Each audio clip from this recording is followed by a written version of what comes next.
And spread out on a great big table is the blueprints, extensive blueprints of the corporate Christmas dome.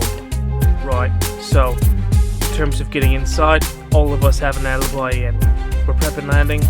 She's R&D. You're old. We're not goblins. We're not humans. So getting in, we have reason to be in there. It's our jobs. The rumors of yetis, etc.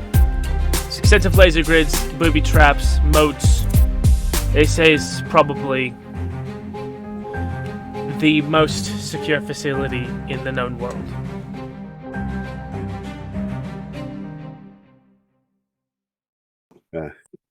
No peeking. But old Chestnut walks up and he's like, "Okay, everybody, turn around for a second." And he lifts up one flap of his hat, right? Puts it directly up to the retinal scanner. So no.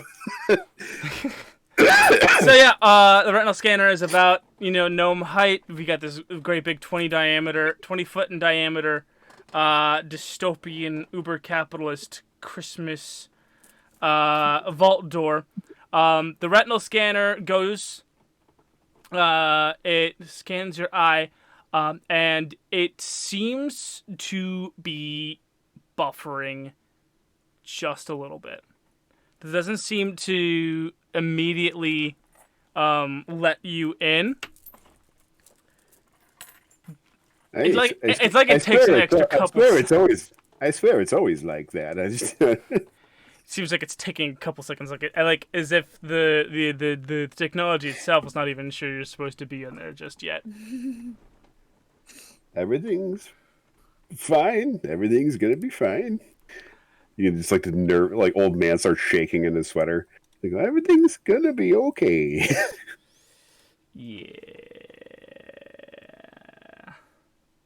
I'm gonna look over to my compatriot. I'm just gonna give him that look.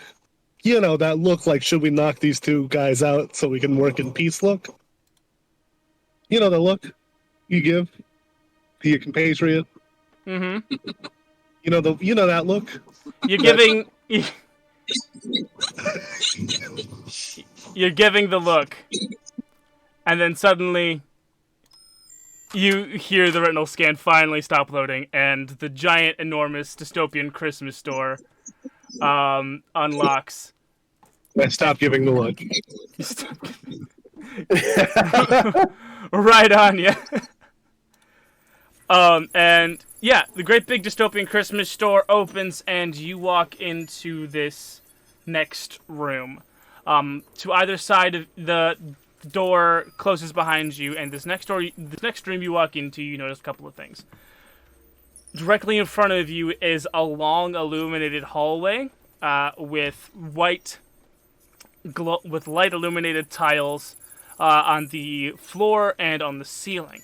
And to one side of you, there's like a little kitchenette and a little mini fridge and a coffee maker. And to the right of you, there is a desk with a large number of security camera monitors, each one pointed at and displaying a different part of the various chambers between where you are and where Jack's snow globe is.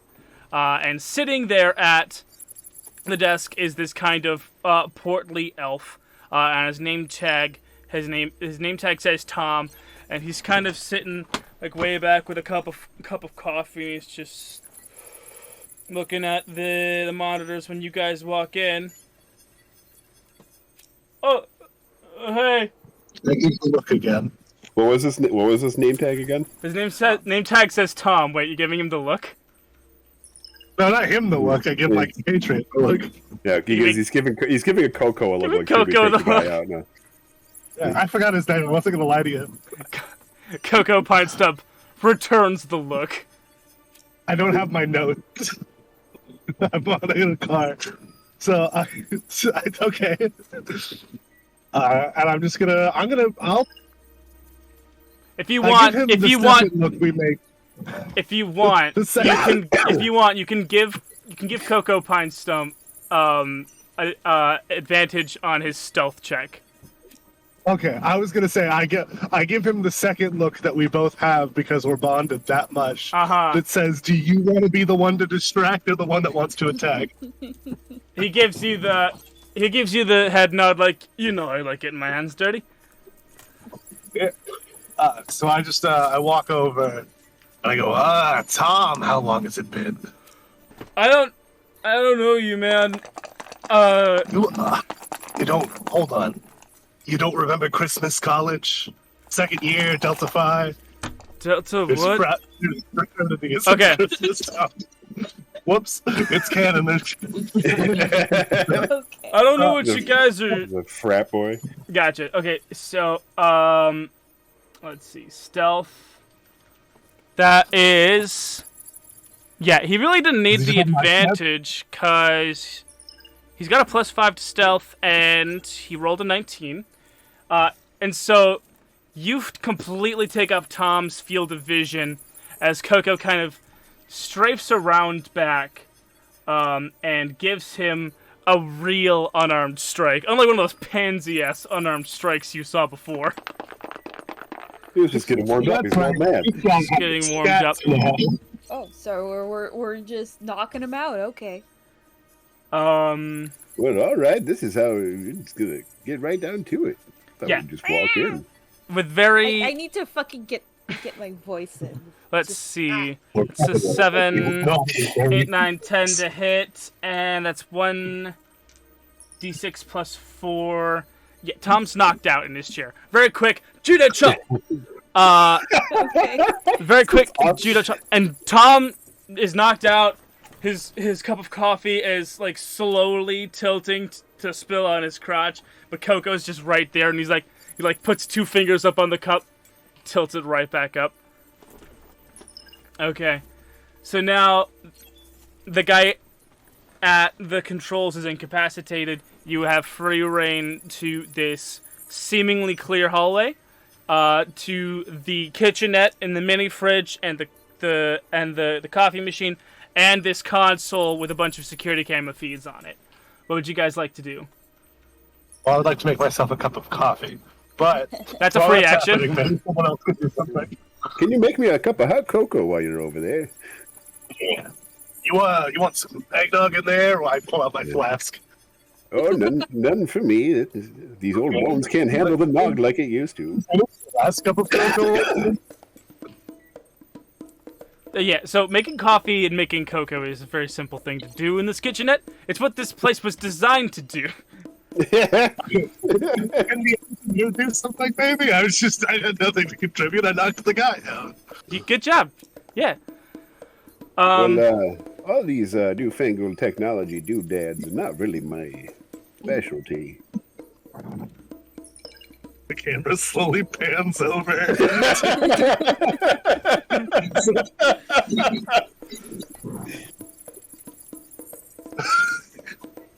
Is there something you want to do, Tinsel? Yes. Oh, wow. I guess I missed you asking me what I wanted to do. Yeah. Well, you could also, like, jump in at any point. Yes, I realize this. I'm bad at it. Okay. So she's going to go straight for the computers and find out the most direct route. Gotcha. Go ahead and give me an... what is the skill that you have that is most directly tied to your technical prowess?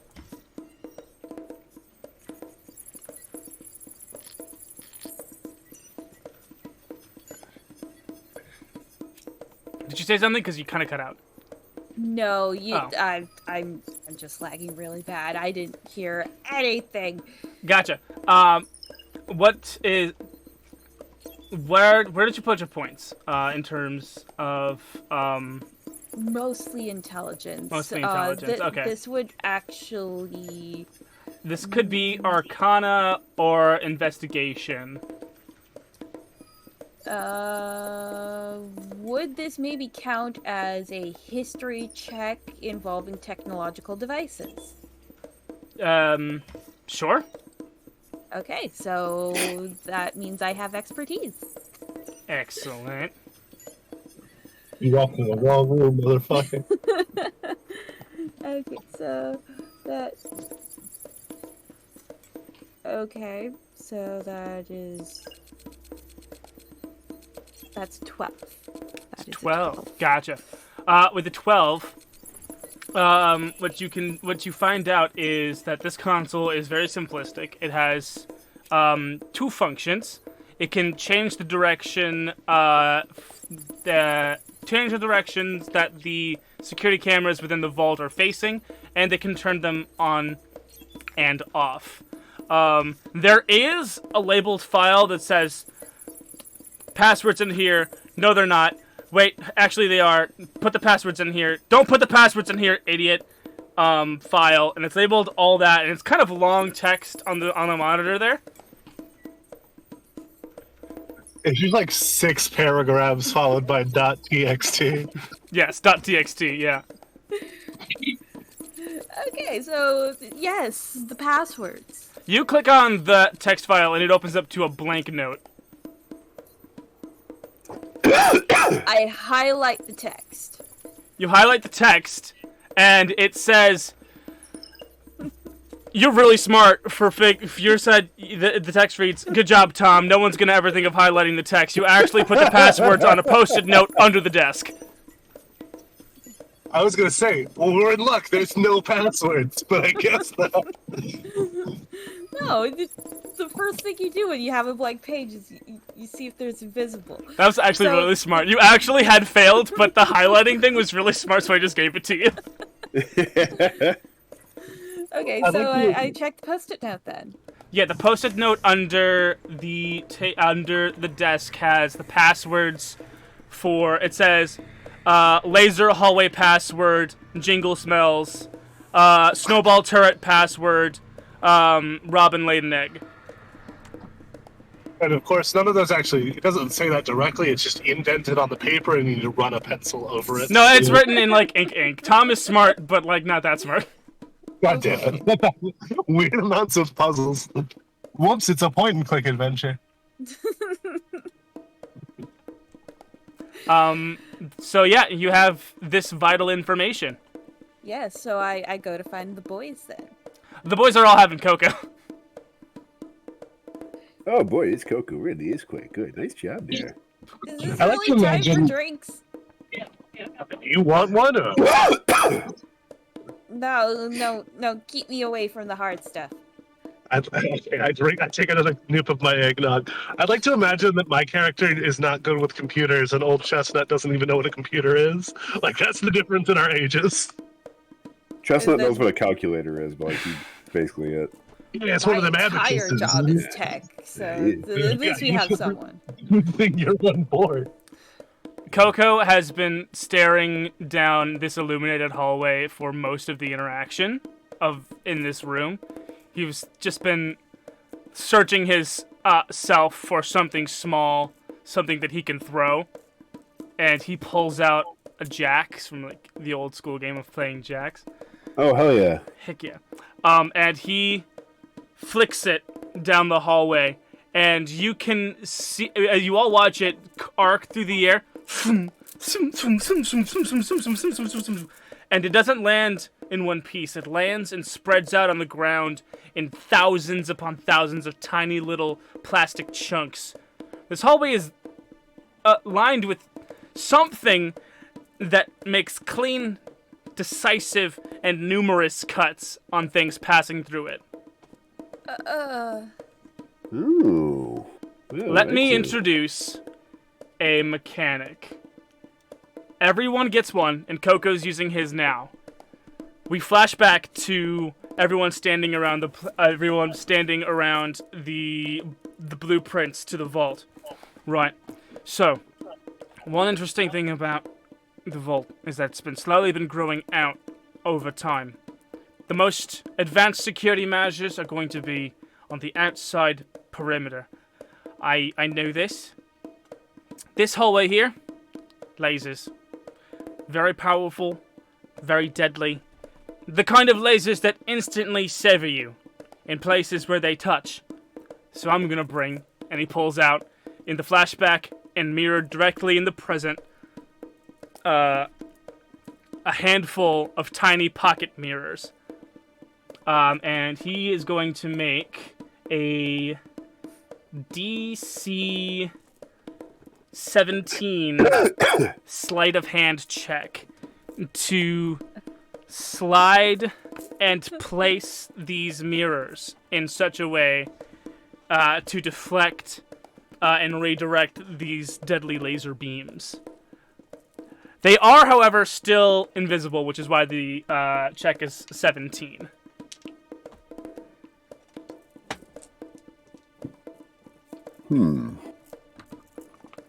If there was any way to make them make the invisible visible. That's what I'm looking for. One moment. I am a wizard after all. Wizard. Yeah, you I got some should be magic. good with this stuff. Honestly, I could probably just use prestidigitation to make like I'm gonna do some holiday magic, and I'm gonna make prestidigitation some holiday like snow globe snow. Yeah, To Christmas snow, sprinkle baby. to get some Christmas snow to sprinkle Yeah, through. what does that look like? What does that look like when you cast that? So I reach into my my sweater sleeves, and I actually pull out like a Christmas ball, and I just go like Like a little wizard magic, ornament? like a bauble, Bobble. like a Nah, tree Christmas ornament. orb. Christmas Yeah, a little Christmas orb! And I Bog just of the I just kind of go I smash it in my hands and just and blow it out into the hallway, and you see like sprinkles of Christmas snow go flying through the hallway. Gotcha. What is your spellcasting modifier? It is cantrip for prestidigitation to do that. Gotcha. But I need What is- some kind of magical gauge of your individual magical, So like your are you looking for spellcasting modifier. Yeah. you looking for my I'm looking spell for a attack number bonus or my to. DC? I'm looking for a number to subtract from 17. So my spell attack bonus is +8, but my spell save DC is 16. Okay, so we're gonna take So I'll 8. let you pick. Yeah, I was gonna say We're gonna you take pick 8. one of the two. Okay, so we've lowered the DC as you breathe out this fine Christmas powder in through the laser array, and that instantly becomes illuminated with brilliant reds and greens, lowering the DC from 17 to 9. Fuck yeah. Fuck yeah. Let's That's go. And Coco has a sleight of hand of +5, and he rolled a 9. Woo. So, you see Coco kind of reach into his robes and flick out like 10 or so tiny pocket mirrors, and just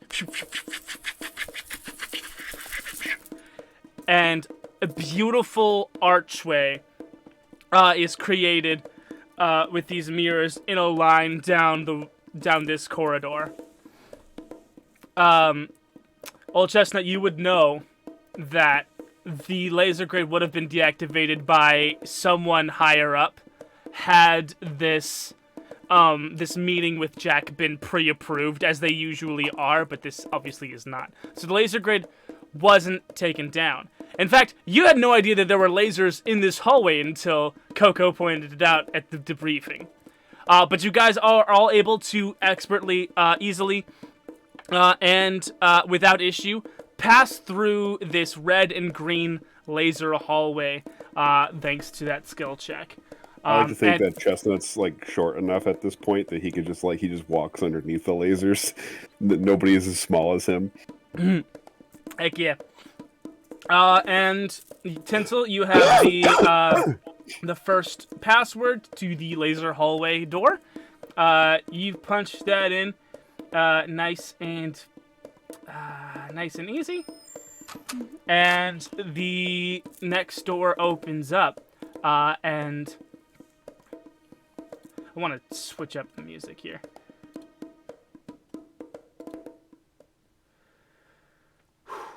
The next room is very dimly lit by teeny tiny little circular lights on the floor. The light from these lights are being spread out through this area by a dense layer of fog that spills out of the door as you enter, and given all of your sizes, given all your heights, most of you, I mean, aside from probably Old Chestnut, your eyes are just above the fog layer, and with everyone's passive perceptions, you can see imitation Christmas trees in what appears to be a large circular room, and you can make out in the distance, about 50 feet away, the illuminated panel of the next door, the password panel for the next door. Okay, so I go put in the password for the next door. It's 50 feet away, and you're just gonna rush on it. You might want to hang on a second there. Didn't we go over this in the briefing? Someone's got to say flashback. You do a little flashback. I got the intelligence levels to do a flashback.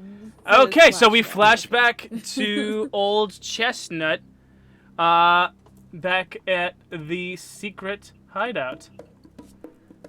Chestnut, you know that this next room has has more of the most secure security, because it is only the second to first corridor in this vault. It is meant to simulate a snowball fight. There are imitation Christmas trees and dense fog, but there are also 4 automated snowball turrets that fire epoxy-filled snowballs. Oh. They are, however, they are scanning always for movement. And with that knowledge, you grab Tinsel by the wrist as she starts to charge forward. Oh, no, where do you think you're going there? I'm going to input the password. Yeah, you're going to likely get yourself shot by a snowball turret. Wait, we have those? As you guys are discussing this, were you not at the meeting? You can see in the distance 4 pinpricks of red light in the distance, and you hear the hydraulic lifting of these gun turrets. Coco says, "Everybody get down!" As a volley of snowballs just race past your. Actually, you know what? Everybody make dex checks.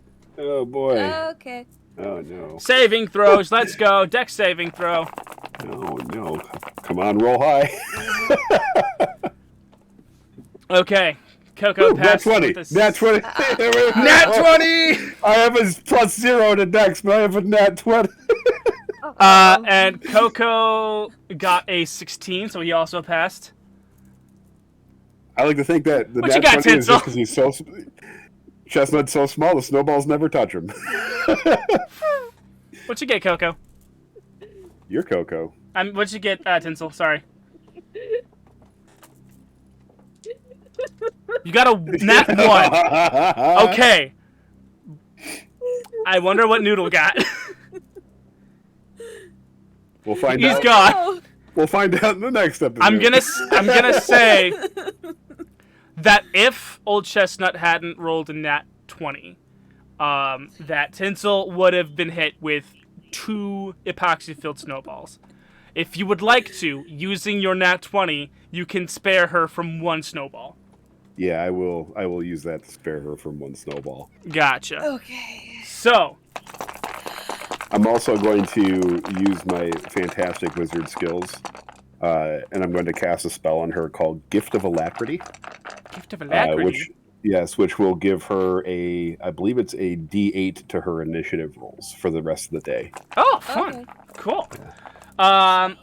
So we're just going to give you a little bit of a bonus here. We're going to give you a spot of Christmas magic here for the rest of the day. You just got to make sure that this actually hits you.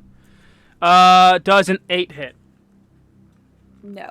Okay, so the first snowball whizzes past your face, really slow and close-like, and then Old Chestnut brings you down, and you feel this kind of hyper-aware minty rush fill you as the alacrity spell comes over you. It's like biting into a piece of really minty gum and just becoming hyper aware of everything. Oh yeah, the feeling of 5 gum. Gotcha. Yeah. The At the same time, I'm also going to touch myself and be like, "Oh, this is probably should have done this before," and I'm going to cast Mage Armor on myself. yeah, you probably might have should have. I'm gonna go ahead and just pop one off for old Chestnut here. Oh, chestnut here. Yeah. The snowball that had just missed you going past before you ducked down and completely got missed by the second one, it hits the wall behind you and you can see the green epoxy. It's like a bright pine green spread out over the wall behind you and slowly slough off. Noodle, did you roll your dexterity saving throw? Would you like me to roll your dexterity saving throw? There he is. Yes, please. I will be ready in just a minute. It's a plus Okay. 7, I think. Okay, I'm so in the you room now. I'm just setting up. you passed. You rolled an 11 plus your 7, so heck yeah. You are all down just below the smoke line, the fog line, which means you can't know exactly where the turrets are. You can hear the clang of tiny pinprick needlepoint tripod feet as these turrets start to move about. If you all would be so kind as to roll initiative. Oh, sure. Can you roll So- for me real quick? It's a plus 9. You got a +9 to initiative? Gotcha. Yeah, I got the alert feed. You got that's weird. Since- Coco also has the alert feat, and he only has a +7 to initiative. I also have a plus 4 in my dexterity. Yeah, Coco only has +2. Okay, so you rolled an 18. That's enough. Yeah. Yeah, so you rolled an 18. And you said I get Tinsel, you get a 1d8 to your initiative roll. 1d8. That's Yep. what it was. Okay. And then So it's 11 plus 6, so 17. And Oh a my plus God. +5, so a 19. Coco just rolled a 10 for his initiative. Ooh, Unlucky. That's what happens when I He's- trust I'm moving Digidice. last. He's back there sipping on his coffee still. Well, now he's down on the ground with everybody else. I need I probably could have used physical dice for that roll, but eh. mayhaps. Why didn't I? I thought This I brat- didn't this need brat's to size, yeah, well bust out more sketchbook paper. Oh my god, I forgot I drew that. Okay, so it's Tingle, Tingle, then anyone got higher than a 10? I have Between you not, two? Yeah, I got. What was that? 17? Yes. mine was a 19. Tingle, then Chestnut, then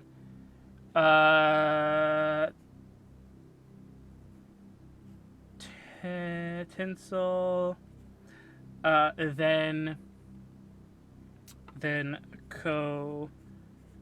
So this combat's going to be a little different and interesting because they do not have an initiative place or attacks. They only have reaction attacks.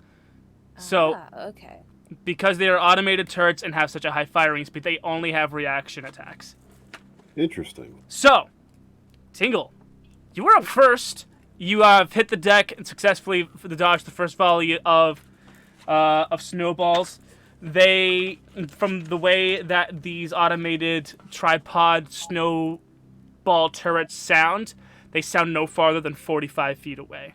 What do you do? You have a little bit of smoke cover. As soon as you pop your head over the ground, the turrets will be able to see you and fire with advantage. If you stay down below and move at all, they'll fire with disadvantage.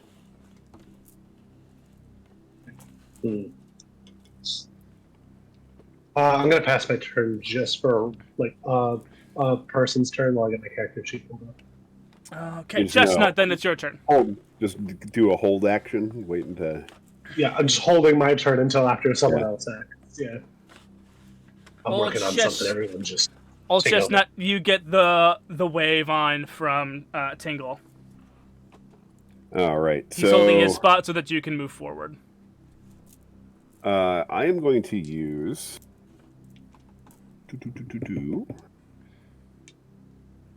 The closest. I have to ask this as a legitimate question. Are the turrets considered creatures for the purpose of spells? They are considered constructs. Okay. They are So they automated robotic turrets. They don't have a soul or any biological component. But they will technically have a Constitution save if I do something. No. Okay. That changes what I want to do then, thank you. Actually, made you roll for it then. Dang it. That's fine. I would have passed it if it was an intelligence check. I have a chronergy special ability that could just encapsulate something in time magic and make it so it can't do anything. But it has to do a Constitution save, and if it's a robot and not it's a robot. It doesn't have a concept of time. Yeah, it's all it knows is fire and not fire. It's like I like to think what I'm picturing in my head is the turrets from Portal. A little bit. Like Are you still the there? noises. Yeah, the noises are going through my head right now. I'm different. I hear like that. Every time I think about him. So, what's your plan there, Chestnut? All right. I'm wondering if I can send in. Actually, let's see. There are. I just want to remind you all that there are imitation Christmas trees kind of scattered about in a playful kind of cover not cover deal. It's like, again, the theme of this room is a simulated snowball fight. Yeah, I'm thinking about how I want to progress because I'm not the fastest person in the world. Right.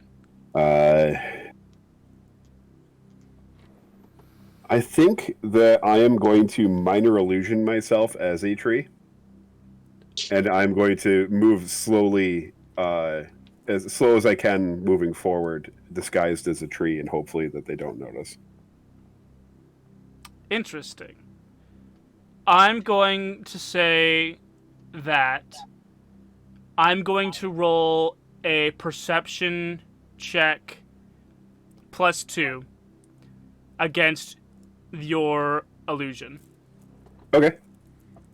Ah! Hold on. I dropped the dice I was going to use, even though I am holding another equally sided die. Do you just want to use that against my spell save DC then? Sure. Yeah, what is your spell save Which DC? It's 16. 16. Gotcha. They rolled a natty 1. To them, you are a tree, and you have always been a tree.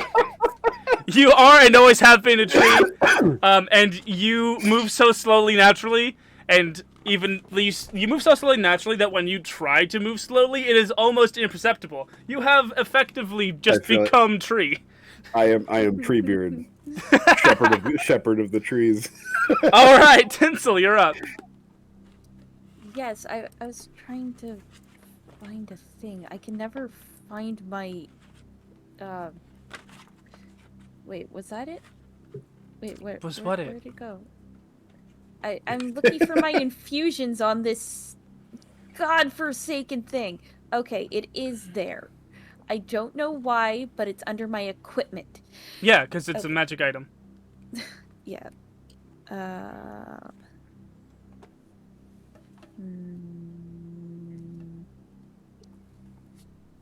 Oh, I could do that. I want to approach a tree and turn it into a homunculus servant. Okay. Okay. I guess that only takes an action. Yeah. Yeah. You're just making another little guy? Just I'm making another little guy. You're making okay. So except this one's like that freaky, like Nickelodeon tree that has a face. Okay, so you can either move to a farther away tree and suffer a turret attack with advantage, or you could crawl to a closer tree and only suffer a disadvantaged turret attack. I just want to go to the closest tree. Closer tree, so disadvantaged turret attack. They have +4 to hit. What? Okay. And they rolled another natty 1, so as your army crawling, 2 snowballs just ricochet off the ground on either side of you as you get to the base of this tree. I need you to successfully beat Old Chestnut's illusion to make sure that you don't try to turn him into a homunculus. Okay, would that be an insight? Yes. I'm just What? a tree. Yeah. What did you roll? It's another one. Another natty 1. Don't touch my tree. Okay, what does it look like when you try to turn this tree into a homunculus? I just I put my hand out and I have this magical swirl of gears and cogs. Like nanobots? Like Tony Stark-esque? No, it's more steampunk than that. More steampunk? Okay. It's like a steampunk face hugger. You can say yes or no, this is your character. I'm just trying to paint a picture. No, just I reach out and there's magical sparkles and It's just super casual tinker magic. yeah. Heck yeah, there was. Hold on, I have a sound effect for a little gadget. There we go. Yeah, I'm gonna refresh my page to make sure this isn't going to be another one of those you can only roll the same number kind of thing that happened the one time. Yeah, that was crazy.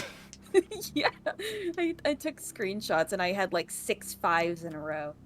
Okay, so you're a little rattled because you nearly got hit by a snowball, and then you were getting to the ground. So you take a couple seconds to pull yourself together, and crawling, closest tree.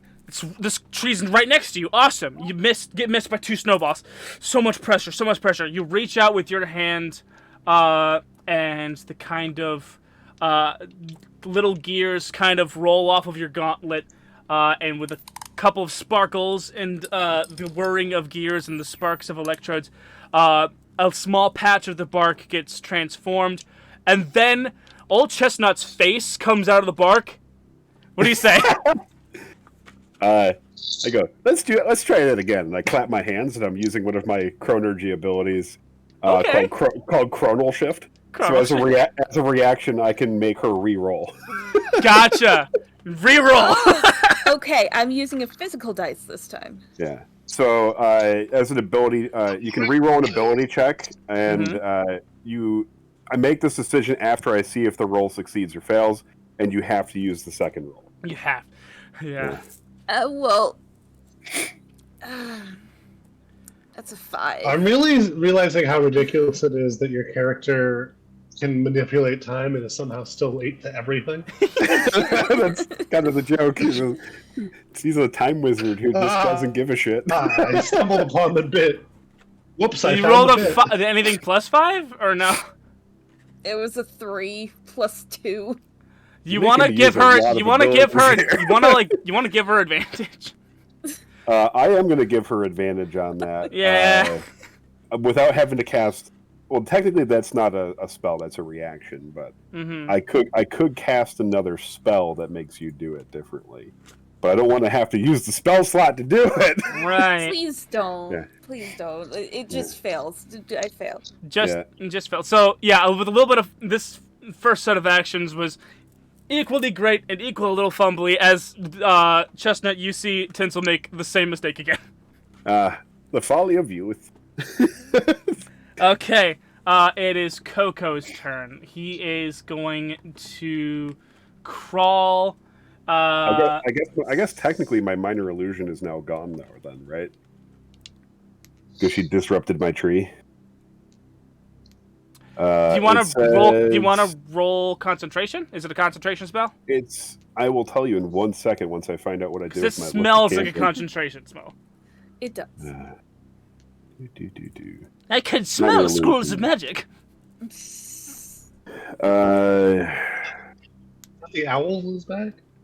You create a sound or an image with it. It's a duration of 1 minute, and it says I can also dismiss it if I want to. But creature can discern what the illusion is if they beat my spell save DC. But yeah, you tried to turn me into a homunculus, and I had to stop you. But my tree is still there, so I'm Tree's still good. still good. Okay, so Coco is going to remain on the ground and only move half of his, and because of that, only move half of his movement speed. So he moves 20 feet past you, you two, and hits, kind of slumps up against a different decoy tree, and he is going to take a disadvantaged shot from the turrets. They have a +4 to hit. His armor class is 13. That is a 6. So these two snowballs just pass different on either side of him. He is going to... Does he have...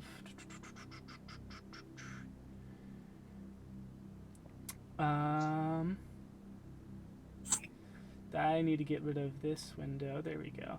Just making sure. Just a bunch of things. Gotcha. But they can see through magical darkness. That's not going to help. Why did you make a campaign with an entire race that has dark vision? Maybe I hate myself. Who knows? Listen, I chose gnomes. I chose gnomes because they look more like Christmas elves than the high fantasy Tolkien elves that elves are in D&D. Okay, that is the only thing that went through my mind. Okie dokie. Okie dokie. And also, gnomes can't see through magical darkness, which is what I was referring to. However, the turrets can. Which means Coco just moved his 20 feet, kind of backed up against a tree for cover, and that's the end of his turn. Tingle, you're back up. Okay. So is the goal to just get past these guys, or if I just blow them up, is that going to be fine? If the goal is to get to the door 50 feet away on the other side of this mock snowball fight, against 4 automated firing, tripod turrets. As far as only Tinsel has the password to the door. Put in the password. Yeah. Any way to make it easier for you guys to get to the door is the name of the game here. Whether it be disabling the turret so they can't keep firing reaction shots at you, or just booking it and seeing what happens. Okay, I was gonna say. So you can either move your engineer girl. What's the password? This one is Robin laid an egg. Robin laid an egg, correct? Yeah. Your first password was Jingle Smells, and the last other password was Robin laid an egg. I'm just gonna hold up my shield and just take a dash action 50 feet. Gotcha. That's going to leave you open to advantage shots from all 4 turrets. So turret number 1 fires with a nat 20. Oh, nat 20 plus 4 for a 24. I'm gonna cast Hellish Rebuke on that one. Okay, you take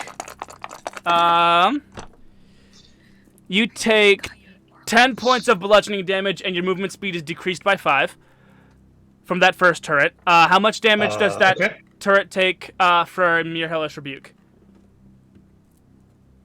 It makes a deck save.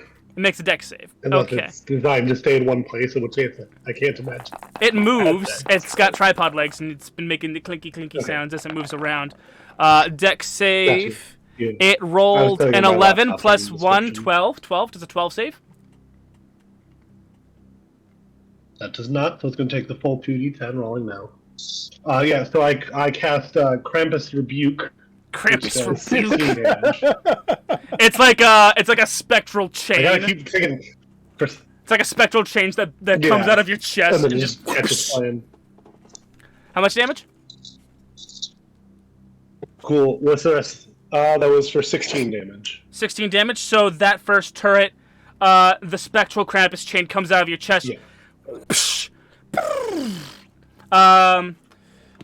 So let's see. That's one turret keep down. going.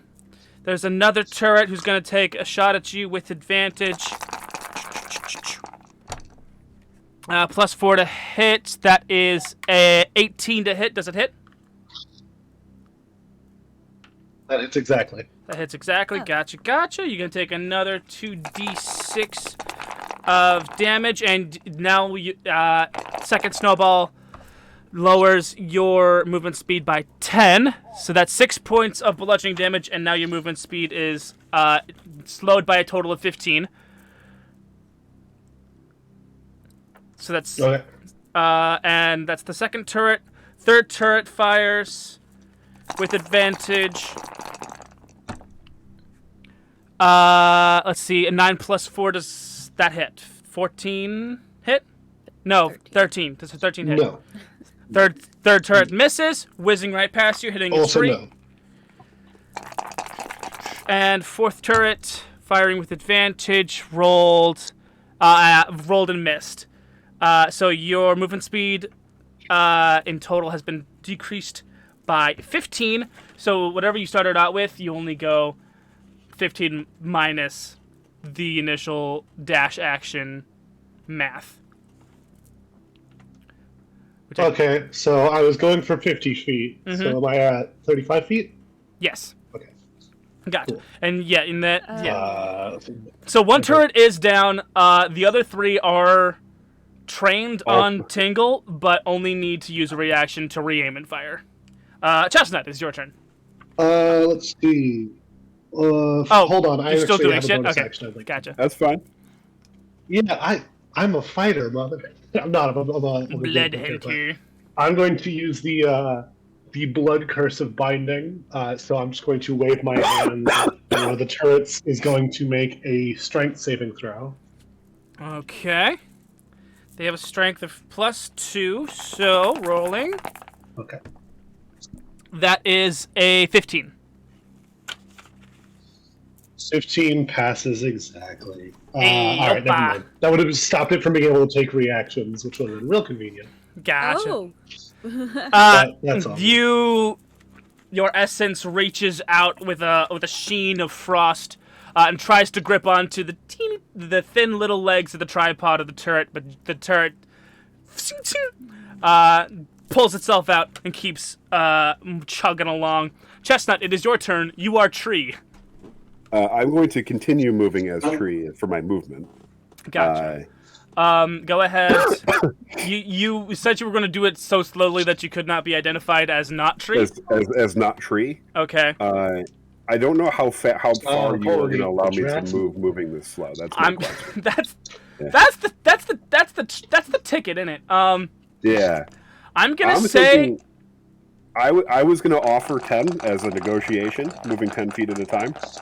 I think So that it I think that's fair considering everything else. That's the thing that just happened, the amount of commotion that Tingle just did. So I'm going and to. My speed's only 25, so it's not like I would have gone much further. Gotcha. I'm gonna make them roll against your spell save DC with disadvantage Okay, to continue being tree. to continue to not be identified as tree. Okay, so they rolled a 5. You are still tree. Being a tree is the greatest. Being a wizard is the greatest. You are still tree. I am going to take a pot shot at one of the ones that's focused on Tingle at the moment, and I'm just Gotcha. going to shoot a little ray of frost from. You're kind of like a little finger gun, but pew! right. One thing let's mom see. didn't. One thing mom did tell me. You son of a bitch. I don't know from what movie that is, but you sent me that clip, and I think it's the Oh, best. it's so funny. I want to say I can't remember the name of the movie, but It it's looks so funny. old, is what it looks like. It looks like 80s animation. And it does look like old Chestnut Greensleeves, just like Yeah, you know. and What it does look like Chestnut Greensleeves. He pulls out like a Luger. Gotcha. I'm glad you changed your last name, you son of a bitch. You son of a It's bitch. so good. What rolls do any of the turrets have to make? I have to make an attack roll. Gotcha. Let's see. They have an armor I class of figured- 10. then I hit that easily because I rolled a 13 and I have a +8 to my spell attack bonus. Excellent. So that's a 21, and he is going to take 2d8 worth of cold damage. Once I find out where my d8s went, there they go. That's 1. That's 2. Come on, baby, get them high numbers. That is 9 points of cold damage, and its speed is reduced by 10 feet until the start of my next turn. Excellent. Yeah, it is definitely looking slow. You hit this thing with the ray of frost. It kind of, this kind of, swifter than the wind, passes through the artificial trees, and coats it in a like a half-inch layer of frost. And the one singular eye kind of scans around quickly as a reaction, does not see the source of that attack, but it does. I just want to say how terrifying it would be to be against Chestnut right now. He's just shooting off magic beams of cold, and you look around, and it's just trees. Just trees. Tinsel, you were kind of sitting back against Chestnut the tree, but Chestnut the tree just moved. Now you're back down on all beneath. I'm only 10 feet away. You're back down beneath Yeah. the cloud cover. You saw Tingle rush forward and take out a turret. I don't know what kind of resolve that fills you with, but it is your turn. Yes, I want to release the gingerbread man to attack another one of the turrets. You're just gonna send him to rush? Yes. How fast can he move? 40 feet. 40 feet. That is excellent. Yes. Very fast. Because he's small enough that he's still underneath the cloud cover, which means the two shots that I'm gonna volley at him are with disadvantage. Yeah, he is a tiny creature, so. He is very small. So first turret misses. I like to imagine that the first snowball lands right in front of him, and he kind of backflips over it. Second shot, 7 plus 4. Does that hit Gingy? Nope. Second shot lands, is really close, kind of just coming at him at this angle, and he freaking power slides on his knees. Yeah! And he rushes right towards the slowed, frosted over turret that you saw Chestnut Greensleeves chill out. What does Gingy do? He force-empowered rends. I love those words. Yeah, which is 21 to hit. And, That's a hit. Because they have an armor 6 class of 10. damage. AC 10. 6 damage? Yes. Gotcha. 1, 2, 3, 4, 5, 6. So he freaking power slides, and as it goes, yeah! The force empowered Ren fires out of his mouth. Shout out to the Patreon, because Gingy was the Patreon last week. Oh yeah. And this blast of blue icy energy force damage rockets up the base between all three of the tripod legs, shaking the ice off of the turret, and then all of the nuts and bolts unscrew from this turret and just fall apart. The second turret is down. Okay, and then I'm going to aim at another one with my crossbow. Gotcha. You're not moving? So... No. Okay, so you're staying where you are. Go ahead. There's AC of 10 to hit. Yeah. That's 23. Excellent. Damage is only 3. Yeah, and from your nifty hiding spot, you fire off the pot shot. It dinks right out against the side. You can see that the like now that you've focused in on what these turrets look like, they kind of look like the Elf on a Shelf dolls, but their head has been hollowed out with the one singular red eye, and there's just a giant nozzle where their mouth is supposed to be, where the snowballs are coming out, and then there's like a stick, and then 3 tripod legs. This is terrifying. That is the scariest description you could have given these turrets. That is like absolutely some terrible. Very fucking Christmas Christmas. Plants vs. Zombies thing. I'm more than happy to take out these turrets personally because of that description. They Not rolled, even Old Man Chestnut. Video James will personally come to Video James will come and destroy these turrets. because you managed to hit it. It was able to take a reaction shot against you on with disadvantage because you were still beneath the fog cover. It rolled a natty 1, and so it goes to fire, and you can see that the snowball that it thinks it fired gets stuck right at the end of its nozzle. Ooh, It is fuck yeah. Coco's turn, who is... Actually, not quite yet. 'Cause Oh, okay. I have extra attack. Extra attack? Yeah. Oh, so boy! I can fire off another shot. Okay. AC of 10. Exactly 10. Exactly 10. That's going to be... okay, so it would have been a clash. Are we doing that? It would have been a clash if it hadn't rolled a natural 1 prior and jammed itself. So, it's going to be a success on your end, and you get advantage on damage. You get to double your damage. It's just a free crit. Oh, okay, so 18 damage then. 18 damage? Yeah. Cool. Any, like, special sauce you want to throw on this thematically, or no? Yeah, because I had them as, like, those little, icicle decoration things, so I just want, like, giant explosion of frost. Yeah, you send that icicle gets shoved into the stuck ball and then into the ball next to it. It kind of vibrates violently for a second and then it explodes in a green epoxy shower that lowers the movement speed of the remaining 2 active turrets. It is Coco's turn. He is going to get up from cloud cover, and the dash action is adding half speed to your total, or no? Yes, no? You only, Dash is double your movement speed, isn't it? Gotcha. Listen. I'm not 100% versed in every rule. That's okay. I haven't been a DM in a couple of years. The increase equals your speed after applying any modifiers. When you take the dash action, you gain extra movement for the current turn. The increase equals your speed after applying any modifiers. With a speed of 30, for example, you can move up to 60 on your turn if you dash. Gotcha.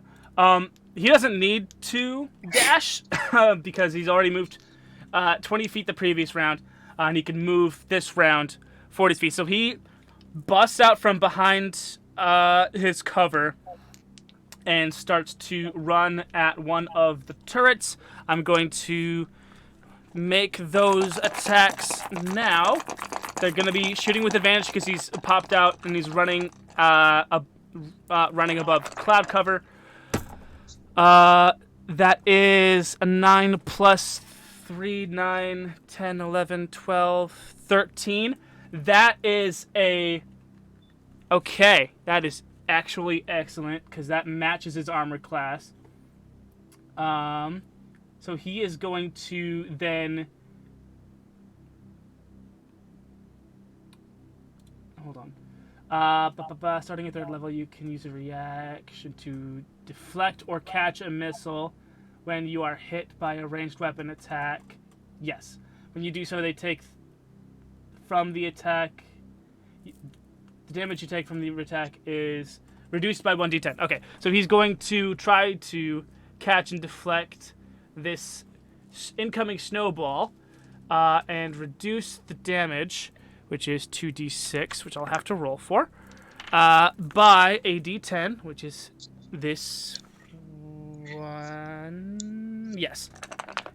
The d10s are weird to me. I don't know why I can't recognize them at a glance. The d10s I always have a hard time with because of having zeros on the number. Right, because they're percentile dice. Yeah. They're And it bonkers. always throws me off.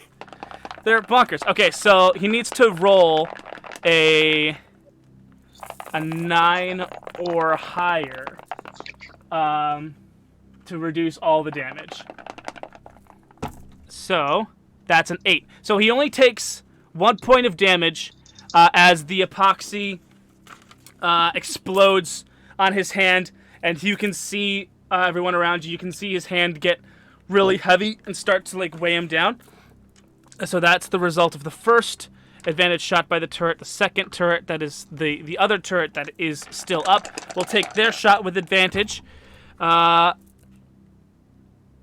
is a crit. Oh boy. So he's already lost 5 movement speed. So he's gonna in total lose 15 movement speed because he's been hit by 2 snowballs, and he's going to take double the damage. I need to mark 1 damage, and he's going to take double these damage here.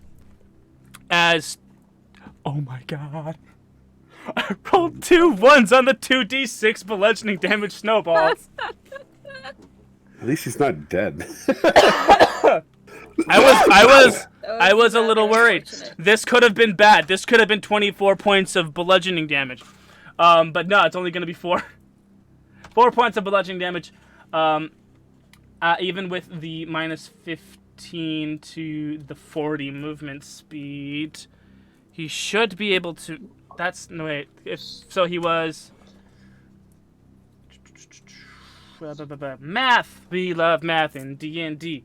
40 minus 15 is 25. Okay, so he doesn't quite make it within melee range of the remaining 2 turrets, which means it is Tingle's turn. Tingle, you have plenty of movement, even with the 15 feet disadvantage, to make it within melee range of the remaining 2 turrets, who are still currently trained on Coco, but can still attack you with a reaction to any movement or an attack that you make against them. So yes, Tingle, you are up.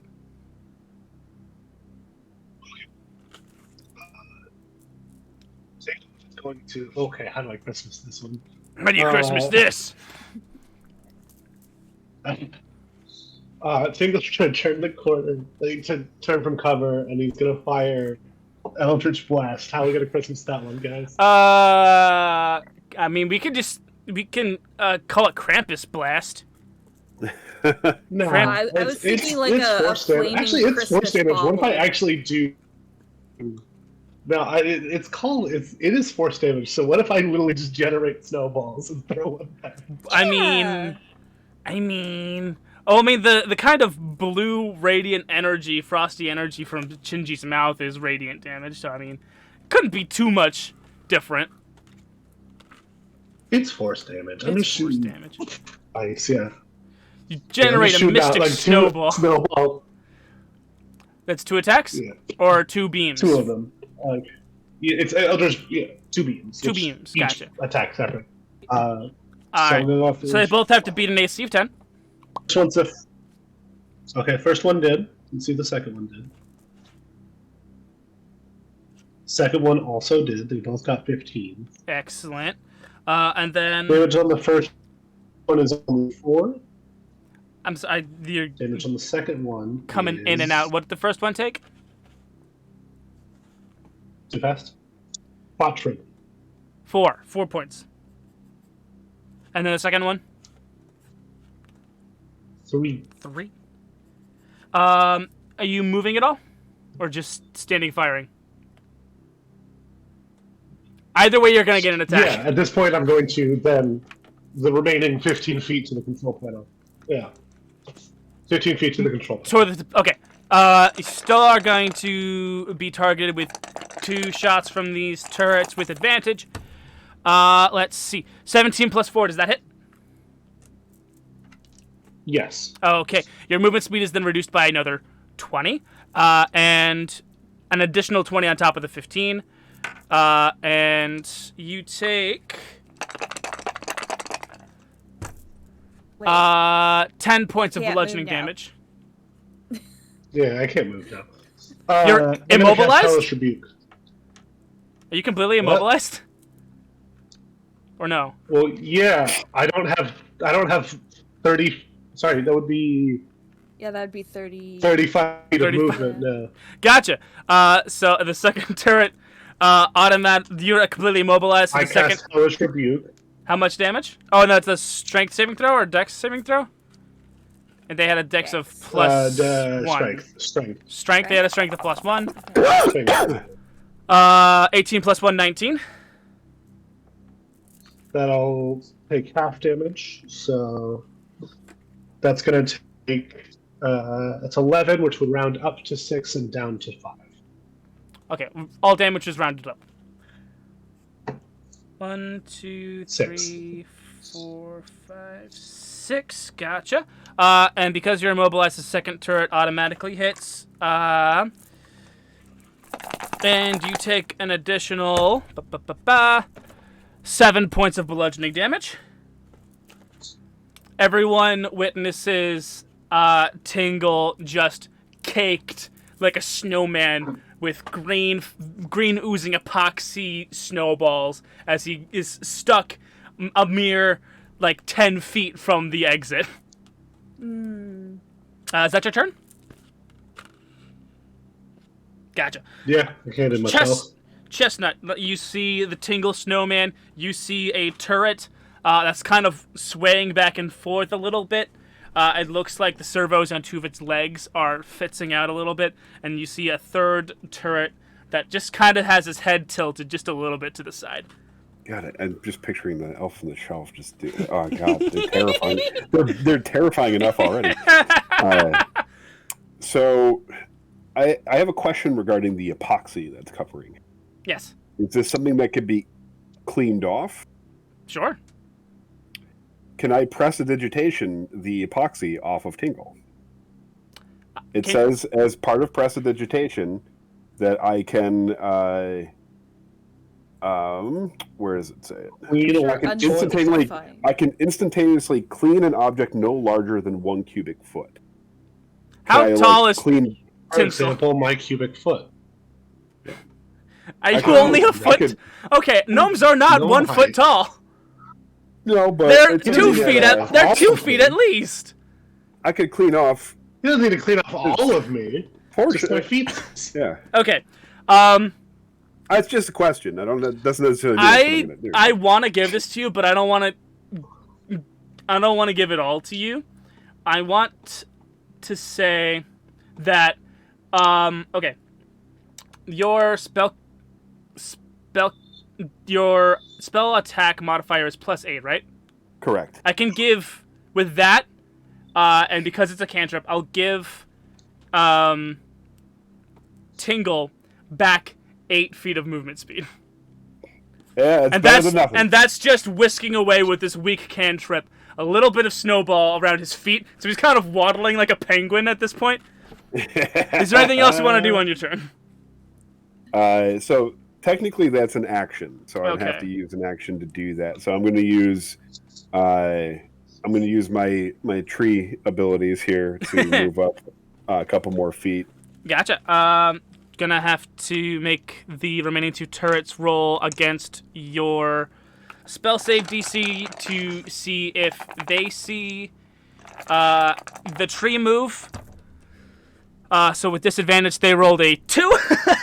So yeah! you remain a tree. Tree supremacy, here we go! Tingle, it is you and Gingy's turn. Gingy just finishing wrecking one of the turrets, is a mere 15 feet from the next wobbly turret, and then another 20 feet from the tilted head turret. You are still on the far end, around 30, 40 feet away from the remaining two turrets. Tingle is now waddling like a penguin, and the tree that you were hiding behind continues to move ever so slowly out of reach. It was 50 feet from where we started to the panel, right? It was 50 feet from wall to wall. Okay. Yeah. I'm just making sure I've taken 3 turns now, which would mean that if I'm moving 10 feet, I am 30 feet into the room. I'm over halfway there. Whoa, we're halfway there. So yeah, Okay. Tinsel, it's your turn. Yeah, I'm going to fire at the further one, the 20-foot one. Okay. Gotta beat that AC 10. Yeah. I got a 10. Okay. That is a clash. So it tinks off of it, just barely like scratches the paint on this tilted head, and it kind of swivels around and looks for anything. It takes a pot shot at you with disadvantage.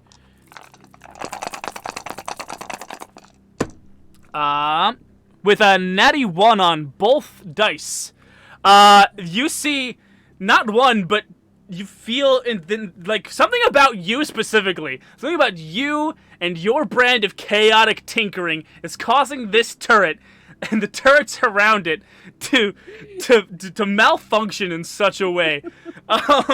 You see the head part of this turret jostle forward once, and the first snowball got stuck at the end, and twice, and twice. You can only assume that a second snowball got stuck in the nozzle of this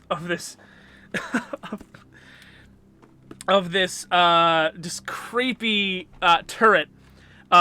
Is there anything else you wanted to do on your turn besides that one attack? Yeah, I'm going to try to attack it again. Heck yeah, go for it. That's a 19. That one hits. That's a hit, baby. Roll them bones. 8 damage. 8 damage. And And because of its natties and its 2 snowballs stuck inside of itself, I'm going to roll first the explosion, the snowball damage from each of the snowballs that are stuck in its face because you hit it. How much damage? Okay. 8. 1, 2, 3, 4, 5, 6, 7, 8. Because you hit it, it's going to try to fire at you again, but it's got 2 snowballs stuck in its face, so it's going to deal 2 snowballs worth of damage to itself. It hit itself in its confusion. What a buffoon. Absolute buffoonery, because Yeah. What an absolute. you see I you see another turret, another elf on the shelf head explode in Nickelodeon gack.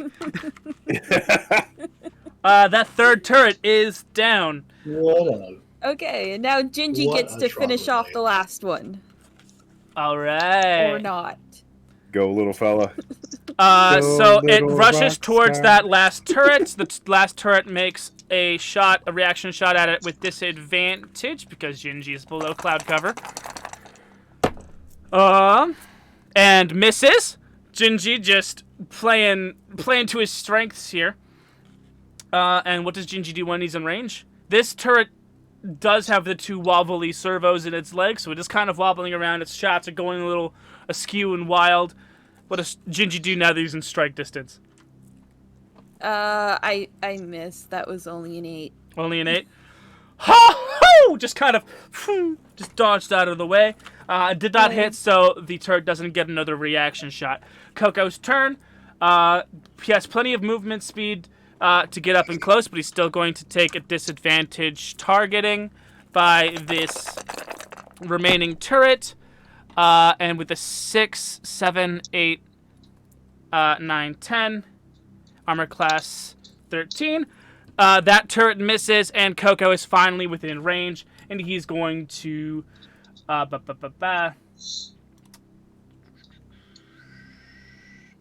Gotcha. He's going to...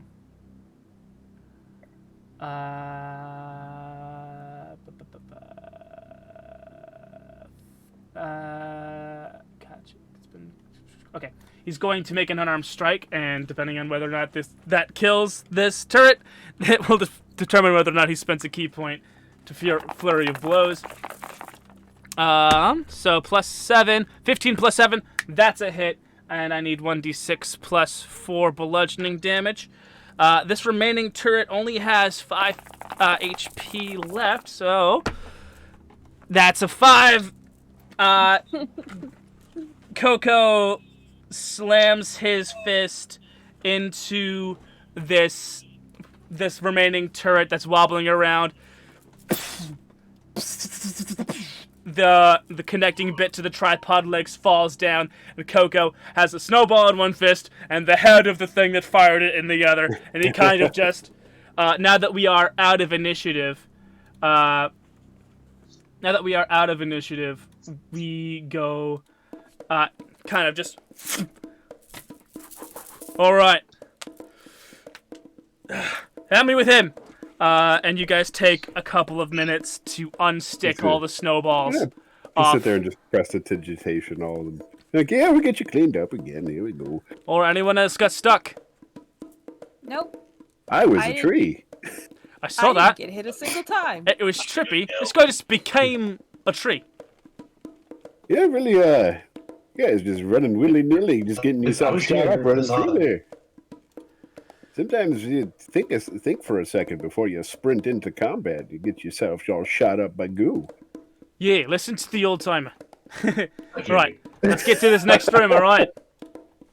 I wasn't expecting to be slowed down by the goo. Yeah, I currently have you as like my end of game image is like the grumpiest snowman.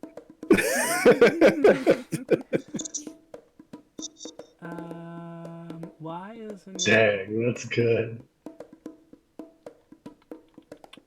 hold on. I didn't think we'd get this far. We still have a little bit of time, so I at least want to introduce the next room. Let's see.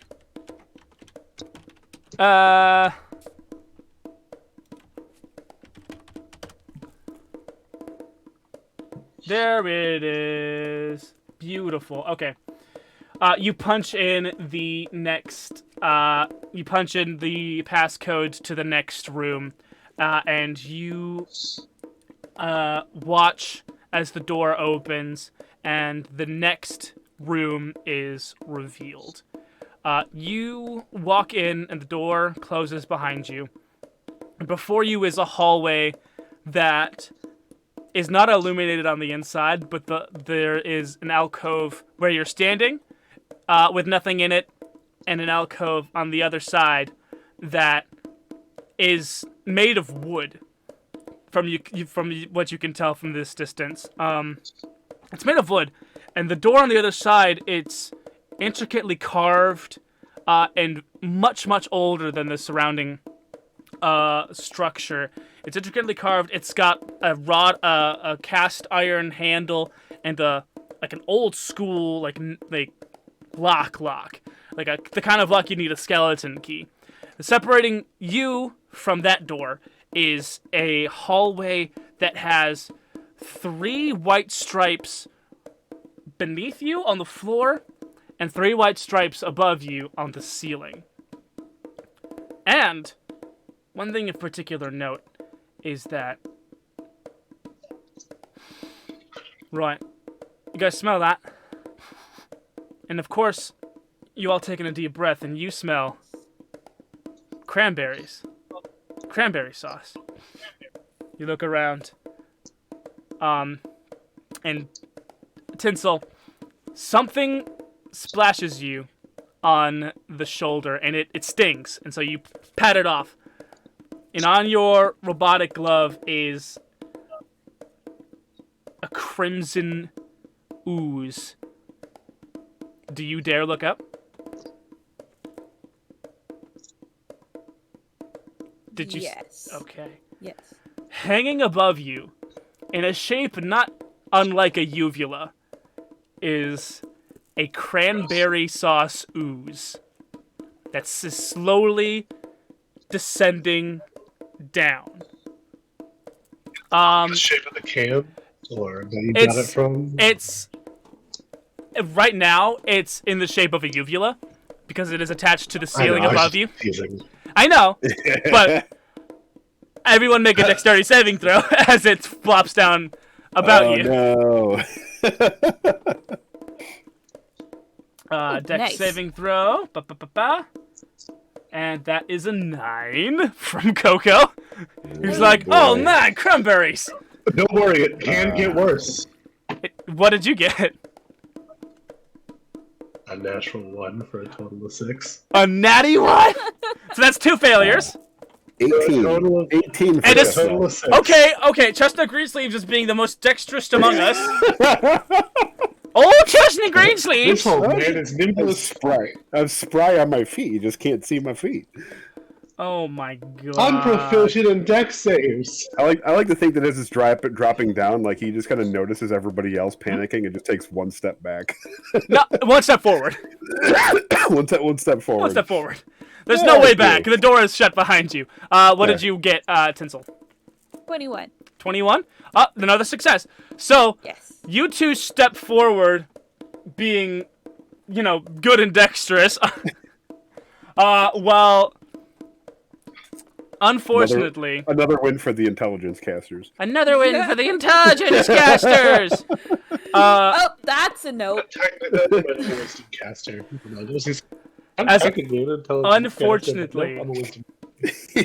Unfortunately, Coco and Tangle, our prep and landing elves, prepared for everything, are encapsulated in a cherry-colored, cranberry-colored cylinder of ooze, and need to, at the start of initiative, make a DC 15.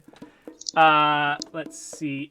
Strength saving DC. Let's see. To escape the grappling effect, I need to beat a 15 at the start of initiative. So we're gonna start initiative again. Let me roll for this freaking cube. Cylinder.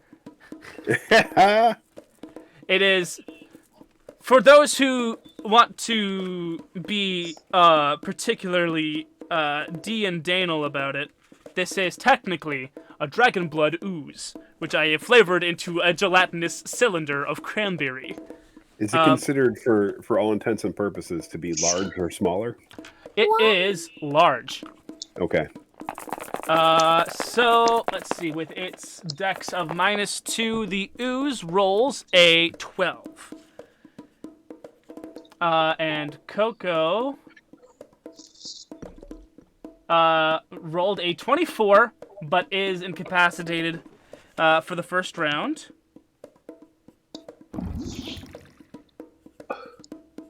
And the initiatives all around. Let's see. You rolled a natty 1? Yeah. Did you use Digidice? Did you add your D8 for your? It doesn't gift of matter. It's a alacrity? 1. It's a natty If 1. Well, for initiative, it matters. Right. Natural 1 for initiative just means that you're going last, but you get a D8 on top of that. So that's a 9. Yeah. Well, you get a plus No, 8. no. You get to roll a D8 to see what you get. Oh, okay. That's a 7. 7 for Tinsel. Noodle. 16. Not to be the best wizard ever, but I rolled a 19, which is a 24 total for Gold Chestnut. 24 That's chestnut. I thought. Okay. This I thought we were brass, just gonna this have brass chestnut. The die- first round. Yeah. The first This round of brass guy initiative is going goes Chestnut. Then we have Coco, who cannot do actions on this first round. Then Tingle, who is also incapacitated and can't take actions on this first round. Then Tinsel. Oh wait, the ooze got a 12, so the ooze goes before Tinsel. Yes. And the ooze has that many HP. Gotcha. It would go before Coco, too. We go before Coco. Coco rolled the 24. Oh. Which is the same as me, so I got a 24 as well. What's your dex? But It's 1, so he's Okay. going to go before So me. Coco goes first in initiative after the first round. Oh, that was the deck save that I remember the 9 from. Never mind. Yep. Okay. I really also hate to do this because we are oh so close to ending. Chestnut, give me a well, actually, Chestnut and Tinsel, if you don't mind, give me a perception Okay. check. Okay. Perception. Perception's not He my is still shaded Why? up with my students. perception's not my best. You are all banished. You are I'm doing as my banished to the best. bay. So is deck save. See where that got us? I got a 17 plus 2, so a 19. Chestnut, you notice this, being oh so close to the ground, that when you stepped forward to dodge this cranberry ooze, you and Tinsel, unwittingly activated the second half of the booby trap in this room, as Oh no. the striped floor and striped ceiling of this hallway have started to converge. Oh, we're getting trash compacted like in Star Wars? God damn it. And that's where we're gonna end tonight's episode of Holiday Heist! Woo! I freaking am in love. I am in love with this sound pack that I have found from, you know what, we're gonna put the you know what, let's put housekeeping at the beach, okay? Just to get us a little warmer. Let's turn the bongos off. So, I'm not sponsored by Tabletop Audio, but I used them back when I played D&D in the Beastmasters of Paternia days. And I kind of just forgot about them. I just didn't feel like I could use it effectively for ES Pizza and for Trash Chronicles. But I'm using the Secret Agent pack for this session, and I've used the bongos for so long. I've been dancing around bongos and dark tone for a lot of it, and then there was some freaking just. If you want a free tool to liven up your sessions, even if it's, I mean, obviously these guys can't hear it because we're over call, but I just thought, yeah. Okay, so it's time for housekeeping again. No one's getting XP for this. Okay. I've been doing so well, though. Rats. But it is, however, time for housekeeping, where we do the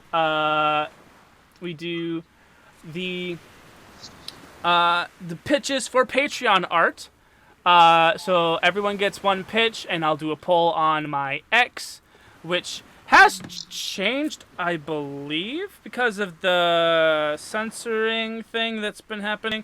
I don't remember if I've changed my Twitter, my X name, or if I haven't. No, I haven't. Okay, so it's still G00N_DADDY on X.X for X poll. So, who has a pitch for this week's Patreon art? I already dropped mine. The grumpiest snowman of The grumpiest snowman. Tingle just inundated with epoxy and stuck to the ground. I'm gonna put I was also I'm spelling it GWUMPY. The grumpiest snowman. Yes. I'm also Snow I have man. 2 ideas, but one of them's me, and I don't want it all to be just me. So instead of you don't get Tingle in a coffee apron. That's no longer on the table. That's what we're giving up for Snowman. Instead, I would like that moment where we were all looking at Tinsel. Like, if only anyone knew about computers, and Tinsel was just completely oblivious. Yeah. The light roast. If only someone knew you know what? Damn. That's too many characters. I only have 25 characters for this. If only we had an Who's engineer. That's Yeah, too if many. only we had a ... Whiz. Yeah. Oh, okay. Hold on. Let's see if that fit. If only we had Okay. okay. It's so funny to think that you're just sitting there like staring at the monitors, drinking a cocoa, and everyone's just staring at you. Just being like, Hey, whiz kid, hey. why do you think you're on this team? 3 old fucks. Oh my God. Okie dokie. We got one more. Yes, I really like the cranberry ooze just coming down like you. Cranberry uvula. Yeah, just like the cylinder coming down like you just dropped it out of a can. How do you spell uvula? UVULA. UVULA. And if anyone tells me it's wrong, I have deniability. All right, so It was video, James. It was I. It was me. we the have whole it on time. video. Got you in 4K, son. Okay. You So don't stream in 4K. I don't. I do not. I'm cheap. So if you want to I vote was gonna say, for, do we stream in 1080? I don't even know. I don't know. So if you want to It's vote 720. for this week's Patreon art, go to G00N_DDY on Twitter and vote. And if you want to see the completed Patreon art, like the most violent gingerbread man in town, go to Daddy's Dungeon D&D at patreon.com and sign up at the $5 level to get access to all the art from all the campaigns. And that's all that we have there. There is still a stretch goal of 20 patrons to get the alien pinup poster from the first Dyson Space, the black hole from which no decency can escape. And of course, there's the unofficial Nebula stretch goal to officially hire Noodle Goon on for audio mixing. But that's many members away. But it's always nice to talk about our dreams, all right, just to make them real and spoken. Yeah. So if you guys are interested in helping us have a Korean do our, patrons. and if you're cool, if you want to help us do our little thing that we do, go and support us on Patreon, and I will very much appreciate it. Just like these sexy people here, these two sexy people who support us on Patreon. I have been your gift master, your master of ceremonies, your my gift master man. I'm Goon. Thank you so much. I've played Coco and the creepy turrets and the cranberry ooze and the environment and the mechanics. And I am the world. Kumbaya. I am God. I am. Okay. And Bow before me. and playing Terran, aka Tinsel Spanner, has been the Musk Creature. Hi, sorry. I was very tired today. That's completely fine. And We all. It fit with your character. It was fine. Yeah. and playing Tardy Tingle Springleson has been the Noodle Doodler. I'm getting too old for this. And playing in the tree, part of the tree, has been Old Chestnut Greensleeves, aka Video James. I'm just the right amount of old for this. And a chestnut in a pear tree. In a tree. I've moved all the way up to being perfectly old enough. There's a curve where you're getting too old for it, and then there's a point where you're just old enough. I'm just old. Yeah. And I can still do things. Yeah. Thank you guys so much for watching, and here's hoping y'all stay naughty. But it's like the point where you're old because of age. It's freaking good. Despite the late And then start, there's a point where you've gotten so old that you have to be powerful to be alive. Exactly.